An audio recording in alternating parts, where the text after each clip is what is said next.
Hello, everyone. Welcome. Hope you're doing well today. I know I'm doing much better. I'm so happy to be here today and feeling much better. No longer under the weather. Okay, so today I'm going to be talking about a controversial subject, something that I've intentionally tried to not really do too much talking on because it hasn't been something that has been out in the mainstream. You know, I do my videos on the news, things that are out there from credible sources, and things that are out there that sound like they would be true. I do those stories as well. So today I'm going to be talking about the controversial birth of Harry and Meghan's son Archie, because it is starting to hit the mainstream, and give you my opinion around it because I think it warrants a lot of things to come to the light. Because things in the darkness come to the light, and we want to see what is going on because people had a lot of questions. And this article, I think, hits on some important points that I want to speak about. All right, so let's get into it.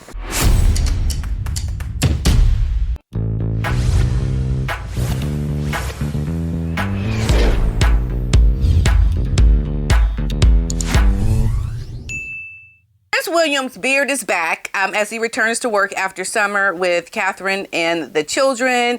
He's coming back looking a lot more rugged, just like ready to take it on, like I'm the man. I'm sporting the beard. I'm just ready to just go the other way and be much more rugged and defined. And I believe this is William saying, yeah, don't mess with me.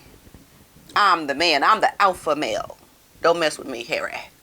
And he came out with this new look, and I think it's really, really nice. He visited London for his Homelessness Reframed exhibit at the Xpatty Gallery. The display was created in collaboration with the 1111 Foundation and Prince William's Homewards campaign, launched in June of 2023. I am so excited for William and what he is doing. He is doing really good things, and he can do many things. That's the thing with Prince William. He can tackle this and his Earthshot Prize. He can be a great father. He's a great to the community. William's latest engagement kickstarts his return to more frequent public engagements following a brief summer break with his wife. And this is the thing, William is out in the community. He's seeing people. He's making a difference in the United Kingdom. Lovely to see. And, you know, when your brother comes out and does something nice, you would want to applaud that. You would want to say, great, brother. Nice job. I'm happy for you. You're doing great things to help the community. But what does his brother, Prince Harry, do? What does he do? He launches his own initiative with his Invictus Games, this commercial, trying to, I think, overtake his brother's initiative, or to try to say, well, look, I'm doing this, brother. I'm doing this. Look, I'm going to launch mine. And that's what he did. And he's trying to overshadow the work of his brother because he deliberately launched it the same day that William came back from his vacation. And it's just typical Harry. And it shows that you're still not over yourself, Harry. It shows you are still an immature, disgraceful brat of an ex-prince, because you're no longer a prince, Harry. You know, so I just applaud William because he's the one that deserves all the credit. William is doing things that Harry wishes he could do. This is why Harry tries to supersede his brother in marketing their initiatives. William's just doing William, but Harry is thinking about, okay, I'm going to use my initiative to get my brother. And it almost makes you want to question, why is Harry doing what he is doing? Is he really doing it to show up his brother? Or is he really doing it for the work that he's behind? I think Harry has shown us that his objective is not really to be there full 100% for the people he is helping. His objective for what he is doing is to supersede and to outshine William. William is just doing William. And I think that puts it into perspective what Harry's true intentions are behind the Invictus Games. He wants you to believe that he is there to support 100% the men and women who participate in the Invictus Games. But I would say Harry is really only in it 50% because the other 50% of that he is using to outshine his brother. And that is very selfish. Very selfish. Alrighty, so let's get into this article. Royal deception over Archie's birth and Meghan Markle lied to public in privacy bid. And this right here just shows you when you're going to lie about the birth of a child, you are a liar in many other ways that are prevalent within your life. This is not just a one-off, oh, I lied, I'm sorry. Or I made a mistake. Or I didn't know. No, you intentionally lie because you wanted privacy, but you were very quick to take the money. You were very quick to take the money from the people that paid for you to be there and to purchase the clothes and to live in the house that you lived in and to get all the things that you get. You took that willingly. But when it came to your privacy, you didn't want to share anything. But you were happy to take the things that the taxpayers paid for you. This is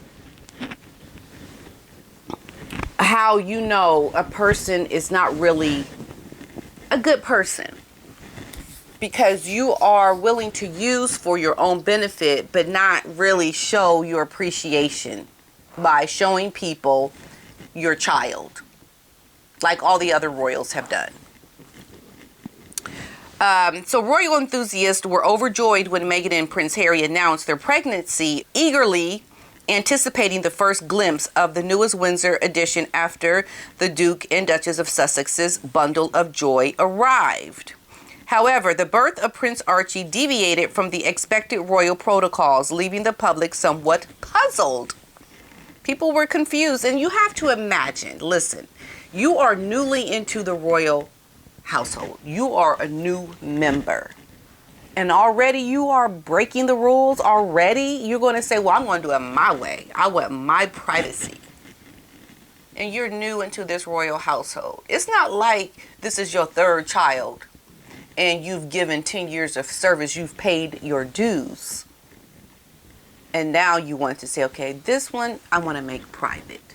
I was generous the other times, but now I want to be private. That's not what Meghan did. Meghan was out the gate calling the shots because of that idiot husband of hers put a ring on it. And then she just let loose like the Kraken. Release the Kraken. Release the Kraken. And she came out, I'm doing it my way. I'm going to lie to you in the process. That's what she did. So the Sussexes have consistently charted their own course, and the birth of their son was no different. Yet a commentator has since accused the royal family of deception. Now this is key because they're talking about not only Meghan, but the royal family as well are being accused of deception and spreading a lie regarding Archie's birth. The confusion began on May 6, 2019, when Buckingham Palace initially declared that the Duchess had entered labor early in the morning, only to issue a subsequent statement clarifying that Archie had been born at 5:26 a.m.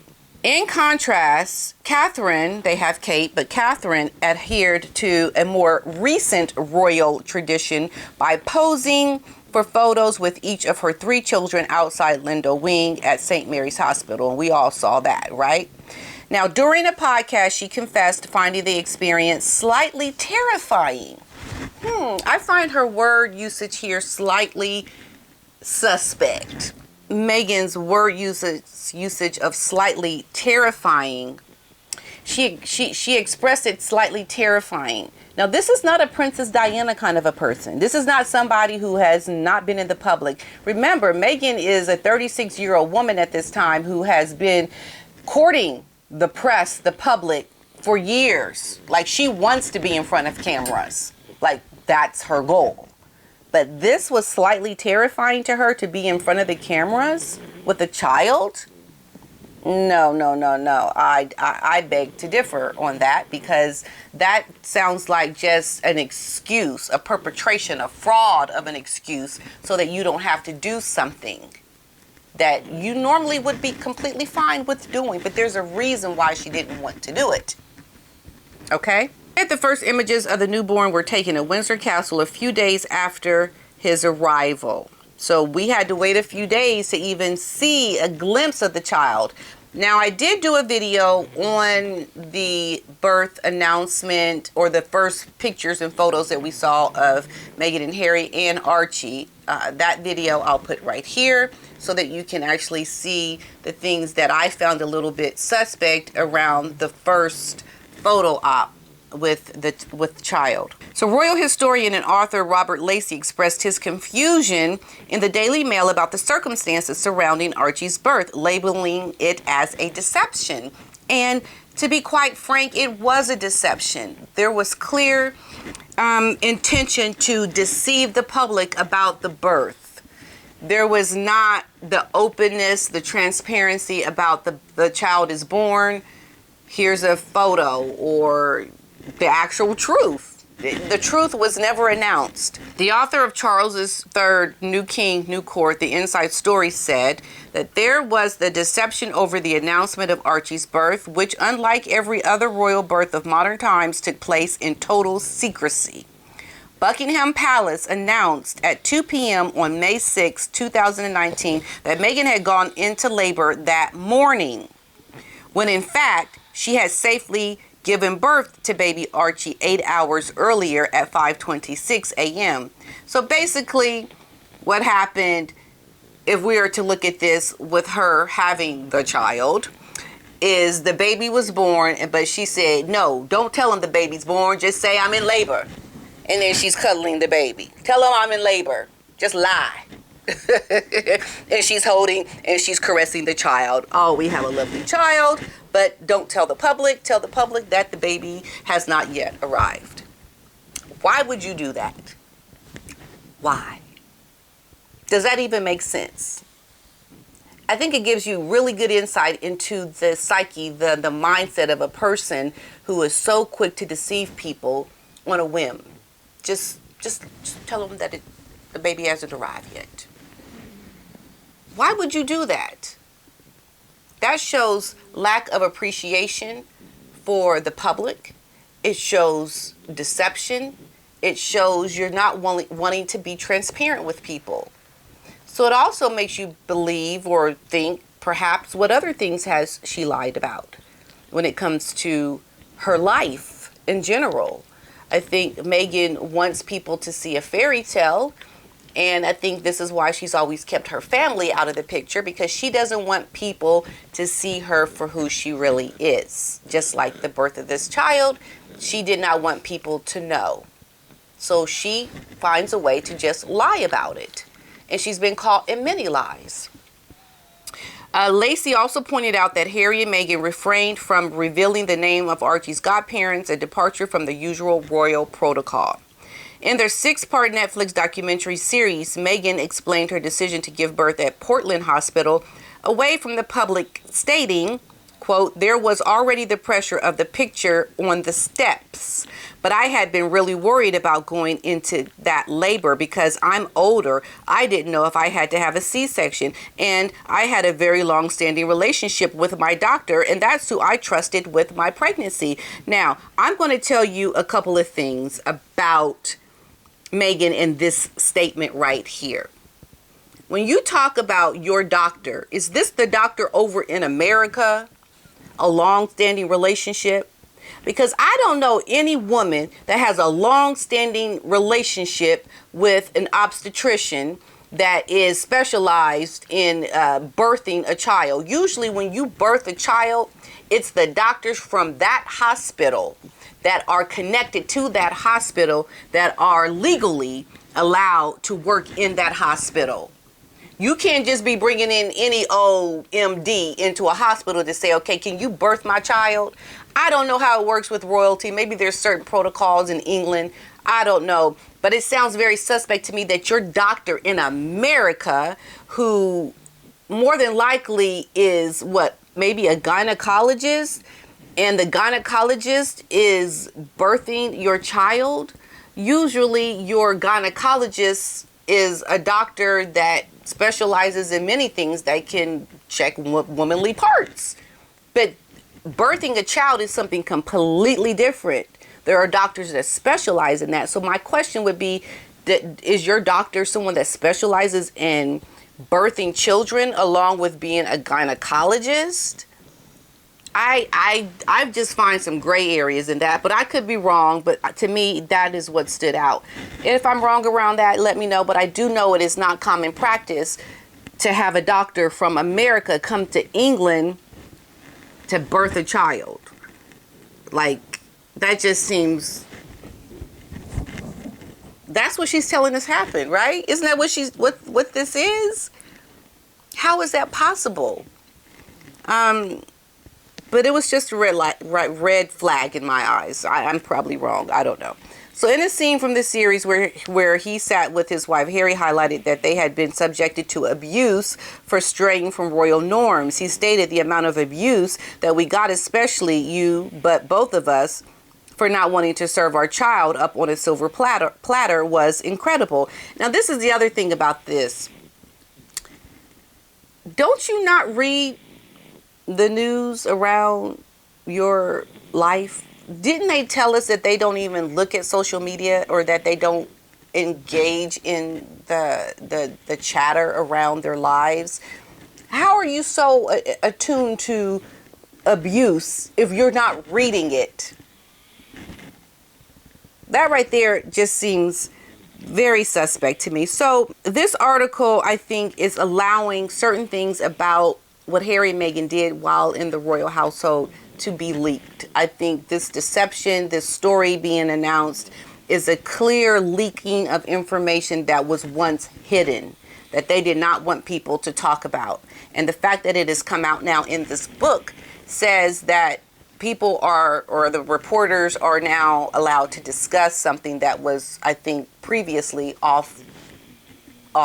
Like, you don't talk about this. And now they've been given permission to talk about it. Even though the royal family, you know, they could have been a part of this cover up. I don't know, but maybe Meghan hid it from them as well. And what I also find interesting, they did not release the names of any of the medical team. No one knew who delivered baby Archie. It was a complete secret. And that is really unprecedented and not heard of. What would it matter if someone knew who delivered your child? That would not matter at all. Why would you lie to do that so that people can think one thing when the reality is another? That sounds like a practice to me. That sounds like something that you do often. And that the royal family were caught in the middle of something that perhaps they didn't want to be a part of.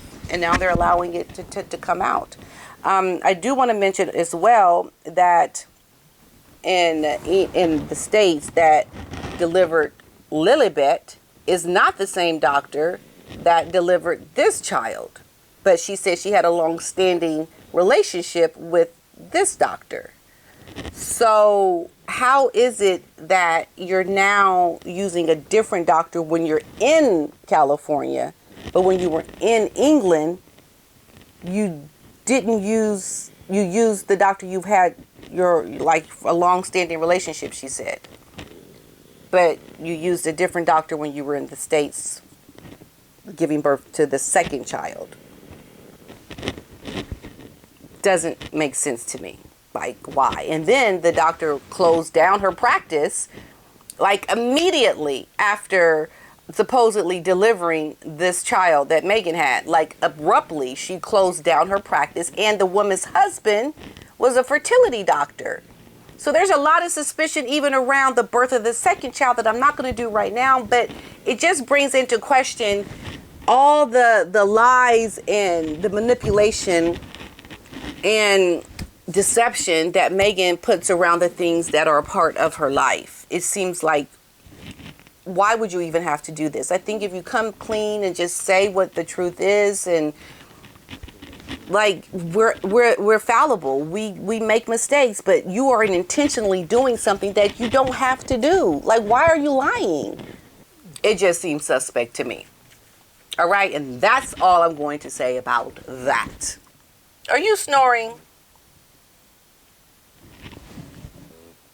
Otis. Bye-bye. Oh, you're not really asleep, huh? You're not really asleep, are ya? You know what that bye-bye means, don't you? Mm-hmm. You know bye-bye? Yeah, bye-bye?